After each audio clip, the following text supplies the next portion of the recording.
ಆತ್ಮೀಯ ಸ್ನೇಹಿತರೆ, ನಮಸ್ಕಾರ. ಈ ಒಂದು ವಿಡಿಯೋದಲ್ಲಿ ನಾನು ಮೊಬೈಲಲ್ಲಿ ಹೇಗೆ ಟೇಬಲ್ ಮತ್ತು ಕಾಲಮ್ಗಳನ್ನು ಹಾಕ್ಕೊಂಡು ವಿದ್ಯಾರ್ಥಿಗಳ ಮಾಹಿತಿ ಆಗಿರ್ಬೋದು, ಬೇರೆ ಬೇರೆ ಮಾಹಿತಿಗಳಾಗಿರ್ಬೋದು, ಯಾವ ರೀತಿ PDF-ಅನ್ನು ಮಾಡ್ಕೊಳ್ಳೋದು ಅಂತಕ್ಕಂಥದ್ದನ್ನು ತಿಳಿಸ್ಕೊಡ್ತೀನಿ. ಯಾರು ನಮ್ಮ ಚಾನಲ್ನ ಸಬ್ಸ್ಕ್ರೈಬ್ ಮಾಡಿಲ್ಲ, ಈಗಲೇ ಸಬ್ಸ್ಕ್ರೈಬನ್ನು ಮಾಡ್ಕೊಳ್ಳಿ. ಇದು ಬಹಳ ಈಸಿಯಾಗಿ ನೀವು ನಿಮ್ಮ ಮೊಬೈಲಲ್ಲೇ ಮಾಡ್ಕೊಳ್ಬೋದು. ಅದು ಹೇಗೆ ಅಂತಕ್ಕಂಥದ್ದನ್ನು ನಾನು ತಿಳಿಸ್ಕೊಡ್ತೀನಿ. ಇದು ಪರೀಕ್ಷೆಗಾಗಿರ್ಬೋದು, ಅಥವಾ ವಿದ್ಯಾರ್ಥಿಗಳ ಮಾಹಿತಿಗಾಗಿರ್ಬೋದು, ಅಥವಾ ನಿಮ್ಮ ಪರ್ಸ್ನಲ್ ವಿಚಾರಗಳಿಗಾಗಿರ್ಬೋದು, ಈ ರೀತಿ ಕಾಲಮ್ಸ್ಗಳನ್ನು ಹಾಕ್ಕೊಂಡು ಮಾಹಿತಿಗಳನ್ನು ಈಸಿಯಾಗಿ ತುಂಬಿಕೊಳ್ಬೋದು. ಯಾವ ರೀತಿ ಮೊಬೈಲಲ್ಲಿ ತುಂಬೋದು ಅಂತಕ್ಕಂಥದ್ದನ್ನು ಈಗ ತಿಳಿಸ್ಕೊಡ್ತೀನಿ. ಯಾರು ಸಬ್ಸ್ಕ್ರೈಬ್ ಮಾಡಿಲ್ಲ, ಈಗಲೇ ಬೇಗ ಸಬ್ಸ್ಕ್ರೈಬನ್ನು ಮಾಡ್ಕೊಳ್ಳಿ. ಮೊದಲಿಗೆ ನಿಮ್ಮ ಪ್ಲೇಸ್ಟೋರನ್ನು ಓಪನ್ ಮಾಡ್ಕೊಳ್ಳಿ. ಆ್ಯಪ್ ಇದ್ದರೆ ಏನೂ ಪ್ರಾಬ್ಲಮ್ ಇಲ್ಲ. ಆ್ಯಪ್ ಇಲ್ಲ ಅಂದರೆ ಪ್ಲೇಸ್ಟೋರನ್ನು ಓಪನ್ ಮಾಡಿಕೊಂಡು ಅಲ್ಲಿ ಸರ್ಚ್ ಮಾಡಿ ಗೂಗಲ್ ಡಾಕ್ಸ್ ಅಂತೇಳಿ ಸರ್ಚ್ ಮಾಡಿ. ಸರ್ಚ್ ಮಾಡಿದಾಗ ನಿಮಗೆ ಈ ರೀತಿ ಒಂದು ಆಪ್ಷನ್ ನಿಮಗೆ ಕಾಣಿಸುತ್ತೆ. ಅಲ್ಲಿ ಮೈಕ್ರೋಸಾಫ್ಟ್ ವರ್ಡ್ ಅಂತಿದೆ, ಅದನ್ನು ಇನ್ಸ್ಟಾಲ್ ಮಾಡ್ಕೊಳ್ಬೇಡಿ. ನಾನು ಹೇಳ್ಕೊಡ್ತಿರ್ತಕ್ಕಂಥದ್ದು ಈ ಒಂದು ಗೂಗಲ್ ಡಾಕ್ಸಲ್ಲಿ ಯಾವ ರೀತಿ ಮಾಡೋದು ಅಂತಕ್ಕಂಥದ್ದನ್ನು, ಕಾಲಮ್ಸ್ಗಳನ್ನು ಯಾವ ರೀತಿ ಕ್ರಿಯೇಟ್ ಮಾಡೋದು ಅಂತಕ್ಕಂಥದ್ದನ್ನು ಹೇಳ್ಕೊಡ್ತೀನಿ. ನಿಮ್ಮ ಹತ್ರ ಇದ್ದರೆ ಓಪನ್ ಮಾಡಿ, ಇಲ್ಲಾಂದರೆ ಇದನ್ನು ಇನ್ಸ್ಟಾಲ್ ಮಾಡ್ಕೊಳ್ಳಿ. ನಂದು ಅಪ್ಡೇಟ್ ಕೇಳ್ತಾ ಇದೆ. ಕಾರಣ ಏನಪ್ಪ ಅಂದರೆ ನನ್ನ ಮೊಬೈಲಲ್ಲಿ ಆಲ್ರೆಡಿ ಈ ಒಂದು ಆ್ಯಪು ಇದೆ. ಈಗ ಈ ಆ್ಯಪ್ ಅಪ್ಡೇಟ್ ಆಗ್ತಿದೆ.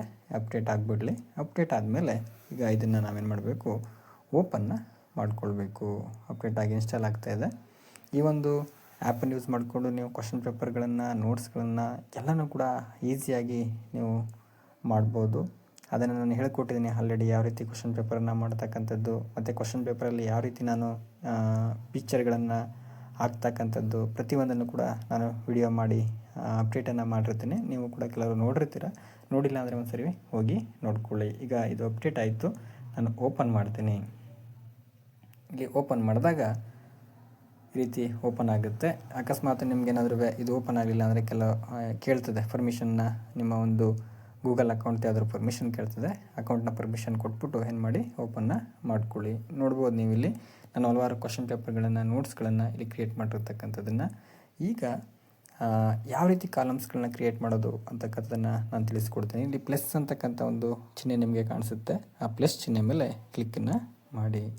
ಕ್ಲಿಕ್ ಮಾಡಿದಾಗ ಇಲ್ಲಿ ನ್ಯೂ ಡಾಕ್ಯುಮೆಂಟ್ ಅಂತಕ್ಕಂಥ ಒಂದು ಆಪ್ಷನ್ ಕಾಣ್ತದೆ. ಆ ನ್ಯೂ ಡಾಕ್ಯುಮೆಂಟ್ಸ್ಗೆ ಕ್ಲಿಕ್ ಮಾಡ್ಕೊಳ್ಳಿ. ಕ್ಲಿಕ್ ಮಾಡಿಕೊಂಡಾಗ ಈ ರೀತಿ ಒಂದು ಪೇಜ್ ನಿಮಗೆ ಓಪನ್ ಆಗುತ್ತೆ. ನಂದು ಬ್ಲ್ಯಾಕ್ ಇದೆ, ನಿಮ್ಮದು ವೈಟ್ ಬರುತ್ತೆ. ನಾನು ಕೂಡ ಬ್ಲ್ಯಾಕನ್ನು ತೆಗೆದು ಈಗ ವೈಟ್ ಬ್ಯಾಕ್ಗ್ರೌಂಡ್ ಮಾಡ್ಕೋತೀನಿ. ಈಗ ಕಾಲಮ್ಸ್ಗಳನ್ನ ಕ್ರಿಯೇಟ್ ಮಾಡಬೇಕು. ಯಾವುದಕ್ಕೋಸ್ಕರ? ಈಗ ವಿದ್ಯಾರ್ಥಿಗಳ ಮಾಹಿತಿ ನಾನೀಗ ಇಲ್ಲಿ ಕೊಡ್ತೀನಿ.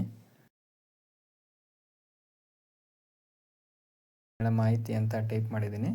ಇಲ್ಲಿ ಇದಕ್ಕೆ ಸಂಬಂಧಪಟ್ಟಾಗೆ ನಾನೇನು ಬೇಕು, ಕಾಲಮ್ಸು ಮತ್ತು ರೋ ಬೇಕು, ಟೇಬಲ್ ಬೇಕು.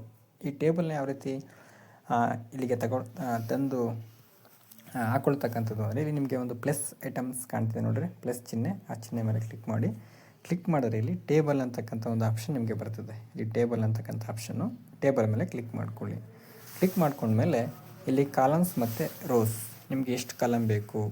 ಈ ಎಕ್ಸಾಂಪಲ್ ನಿಮಗೆ 3 ಕಾಲಮ್ ಬೇಕು. ಅಡ್ಡ ಸಾಲು, ಕಂಬ ಸಾಲು ಅಂತ ಹೇಳ್ತೀವಲ್ಲ, ಅದು ಕಾಲಮು ಮತ್ತು ರೋಸ್ ಎಷ್ಟು ಬೇಕು. ಕಂಬ ಸಾಲು ನನಗೆ ಒಂದು 4 ಇರಲಿ. ನೀವು ಇಲ್ಲಿ ನೋಡ್ಬೋದು, ಇಲ್ಲಿ ಒಂದು 20 ತನಕ ನೀವು ಹಾಕ್ಕೊಳ್ಬೋದು. ನೀವು 20 ಮೇಲೆ ಬೇಕು ಅಂದರೆ ಡಬಲ್ ಮಾಡ್ಕೊಳ್ಬೇಕಾಗುತ್ತೆ ಕೆಳಗಿನ ಪೇಜಲ್ಲಿ. ಈಗ ನನಗೆ ಕನಿಷ್ಠ ಅಂದರೆ ಒಂದು 4 ಕಾಲಮ್ಸ್ ಬೇಕು ಅಂತ ಹಾಕೋತೀನಿ. 4 ಕಾಲಮ್ಸು ಮತ್ತು ರೋಸು. ವಿದ್ಯಾರ್ಥಿಗಳು ಎಷ್ಟು ಜನ ಇರ್ತಾರೆ ಅಷ್ಟು ಜನದ್ದು. ಇದು ಕೂಡ 20 ವಿದ್ಯಾರ್ಥಿಗಳ ಮಾಡ್ಕೊಳ್ಬೋದು. ಮುಂದಕ್ಕೆ ಬೇಕು ಅಂದರೆ ನೆಕ್ಸ್ಟು ಅದ್ರ ಮೇಲೆ ಕ್ಲಿಕ್ ಮಾಡಿಕೊಂಡು ಮತ್ತು ನೆಕ್ಸ್ಟ್ ಪೇಜ್ಗೆ ಹಾಕ್ಕೊಳ್ಬೋದು. ಪ್ರಾಬ್ಲಮ್ ಇಲ್ಲ, ಆರಾಮಾಗಿ ಬರುತ್ತದೆ. ನನಗೆ ಒಂದು 6 ಕಾಲಮ್ ಬೇಕು ಅಂದ್ಕೊಳ್ಳಿ. ಈಗ 6 ಕಾಲಮ್ ಬೇಕು. ಮತ್ತು ಕಾಲಮ್ಸು 4, ರೋಸು 4, 6 ಹಾಕ್ಕೊಂಡೆ. 6 ಹಾಕ್ಕೊಂಡು ಇನ್ಸರ್ಟ್ ಟೇಬಲ್ ಅಂತಿದೆಯಲ್ಲ, ಕ್ಲಿಕ್ ಮಾಡ್ಕೊಳ್ಳಿ. ಈಗೇನಾಯಿತು, ಇನ್ಸರ್ಟ್ ಆಯಿತು. ಇಲ್ಲಿ ನೀವು ಇಲ್ಲಿ ಪ್ರಿಂಟ್ ಲೇಔಟ್ ಕೊಟ್ಕೊಳ್ಳಿ, ಆವಾಗ ಕ್ಲೀನಾಗಿ ಕಾಣಿಸುತ್ತೆ. ಈಗ ಬಂತು. ಈಗ ನೋಡಿ, ಈಗ 1 2 3 4 ಕಂಬ ಸಾಲು, 6 ಅಡ್ಡ ಸಾಲುಗಳನ್ನ ಕಾಣ್ತೀವಿ. ಇಲ್ಲಿ ವಿದ್ಯಾರ್ಥಿಗಳ ಕ್ರಮ ಸಂಖ್ಯೆ ಅಂತ ಇಲ್ಲಿ ಟೈಪ್ ಮಾಡಿಕೊಂಡೆ. ಕ್ರಮ ಸಂಖ್ಯೆ, ವಿದ್ಯಾರ್ಥಿಗಳ ಹೆಸರು. ನಾನು ಸುಮ್ಮನೆ ನಿಮಗೆ ಹೇಳ್ತಿರೋದು, ನಿಮ್ಗೆ ಏನು ಬೇಕು ಮಾಹಿತಿ ಅದನ್ನು ಹಾಕೊಳ್ಳಿ. ವಿದ್ಯಾರ್ಥಿಗಳ ಹೆಸರು ಮತ್ತು